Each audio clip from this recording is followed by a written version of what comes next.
I kind of really haven't been going in depth with what I'm doing because this is kind of macro management rather than micromanagement at this point. Uh, and once you get a bigger empire, you just stop kind of caring what's happening to little provinces, and you're just like, oh, whatever, you know. Oh, it's a big deal in the beginning of the game. Oh, when somebody gets a thieves guild, because it's 25% of like your entire friggin' budget goes down the drain. But once you got a big empire like this, it's not really that big of a deal. So it's not really pertinent to me what's happening to them.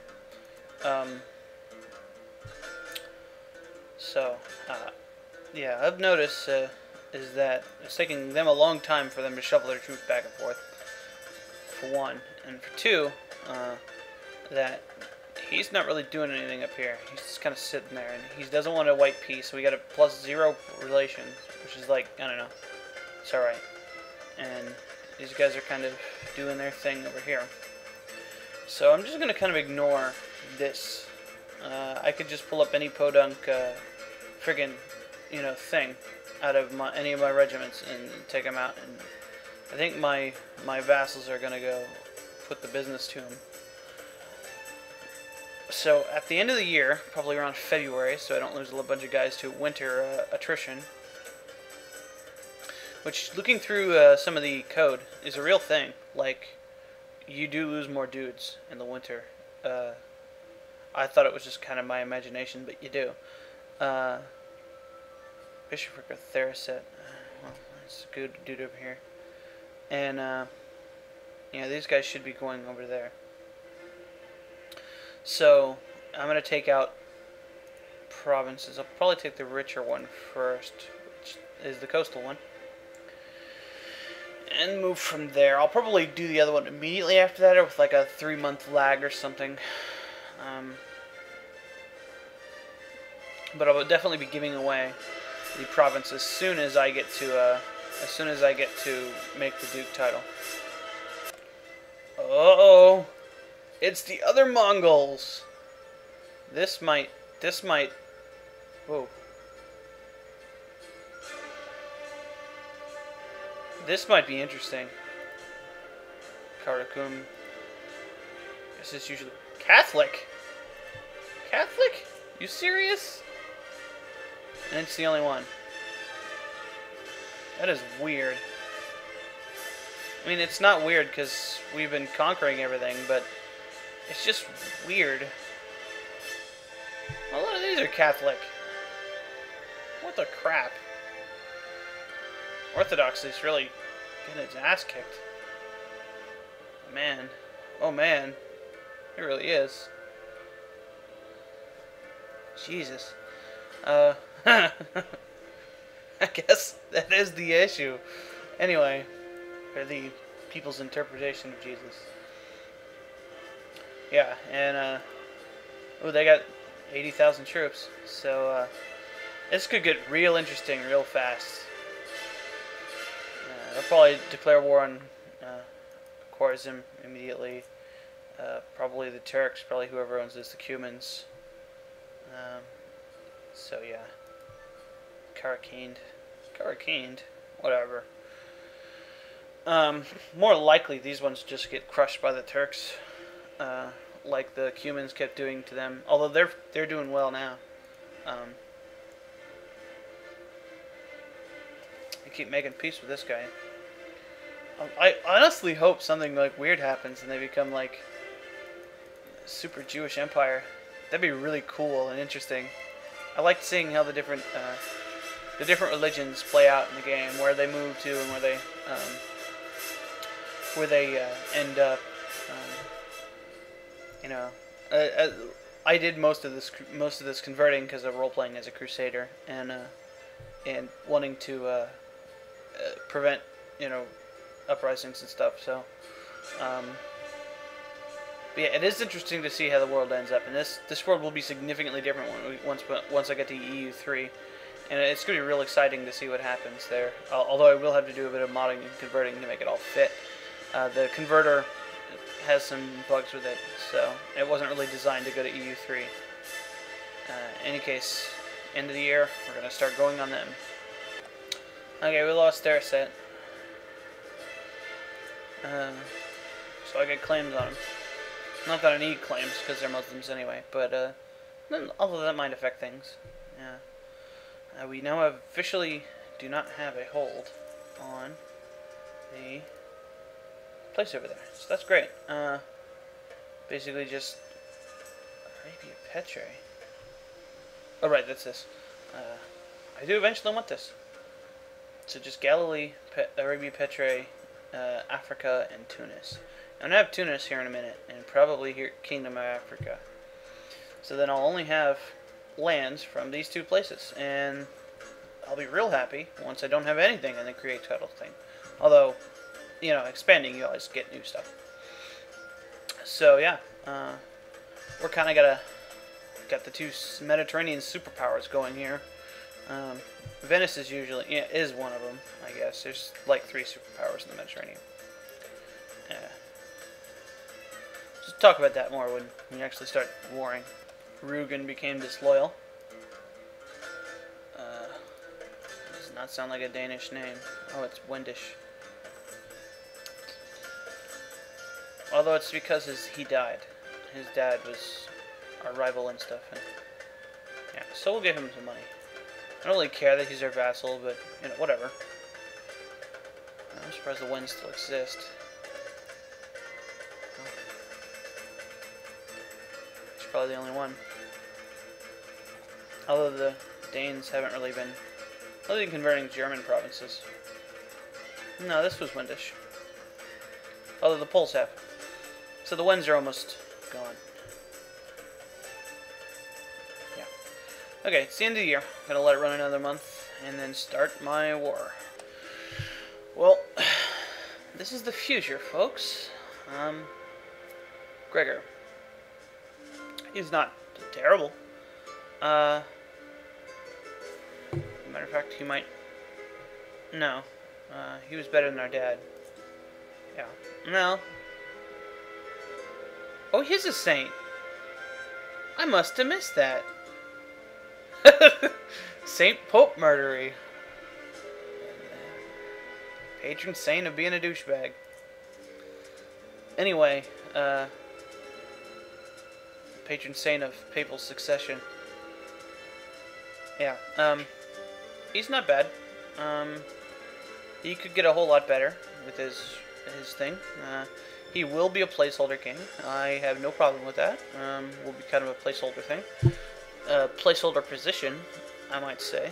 But we will have to build around his intrigue, so we'll kind of have to see how his intrigue ends up. It could be, I think the highest he can get is like 15 with whatever he gets, and then it could stay at 8 for all we know. So, or it could go lower. It could go to 7. So we're gonna have to build our empire around him, because his dad has a much higher intrigue, 15. So it's not really something I have to worry about.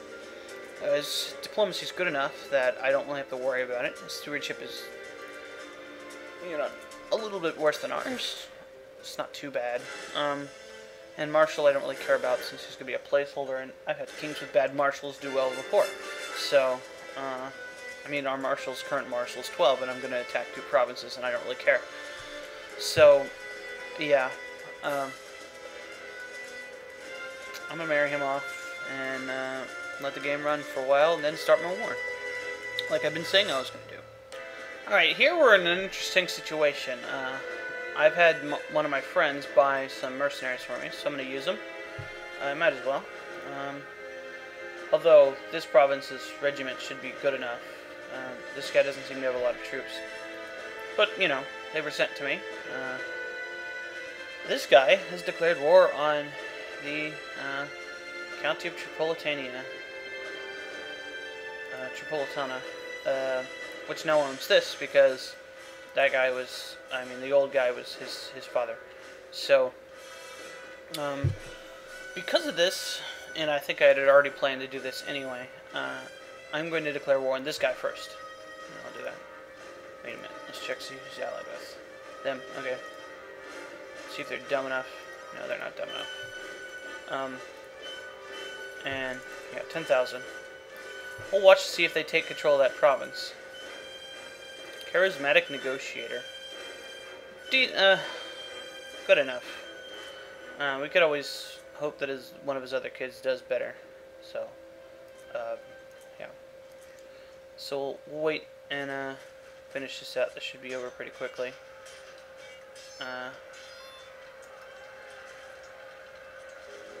Who's that white piece? Okay, first. Okay, Istra, okay. Istra was these guys up here. Because Sicily's sieging them. That's fine. And a better result than we could have wanted. I mean, I didn't want that as a vassal, so... or one of my vassals to have it. This is already Catholic, so... which...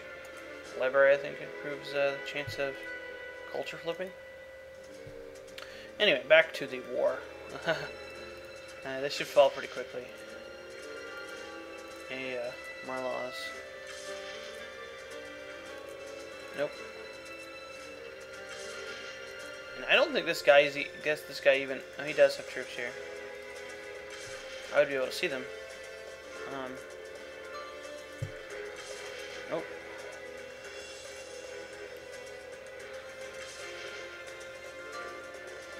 It looks like he got a white piece though. Or got kicked down.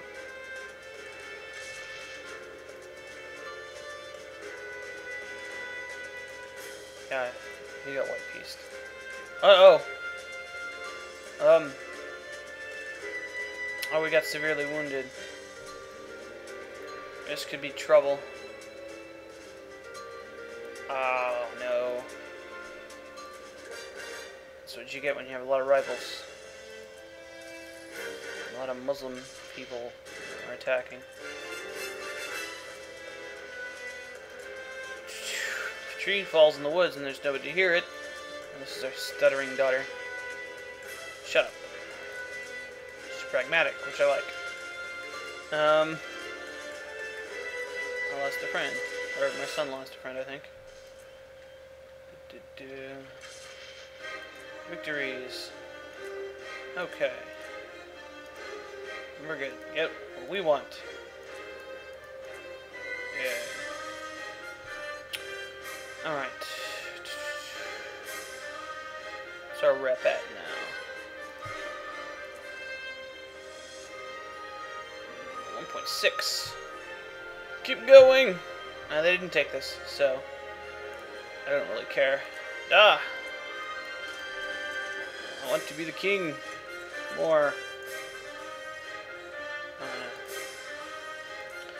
That's fine. And it's always good to use your personal... I don't care. There should be a filter where you could turn off the... Ooh. I don't know who she is. She's Brittany. We could turn off certain people from, you know... You could turn them off completely, but you can't, like, filter different people, like people in your bloodline, people you care about, people within, like, 2 steps of the throne, stuff like that. I wish you could do that. Hopefully Crusader Kings 2 has something like that.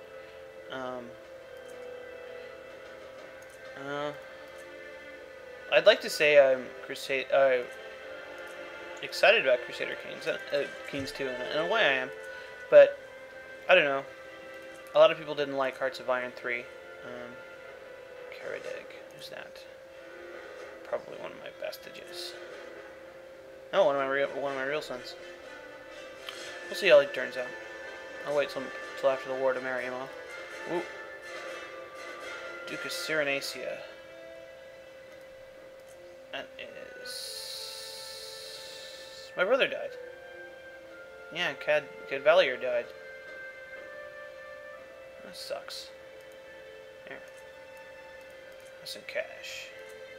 He needs to build some shit anyway. Yeah, this shouldn't take long at all. No. It'd be cool if I got this king title. But, you know,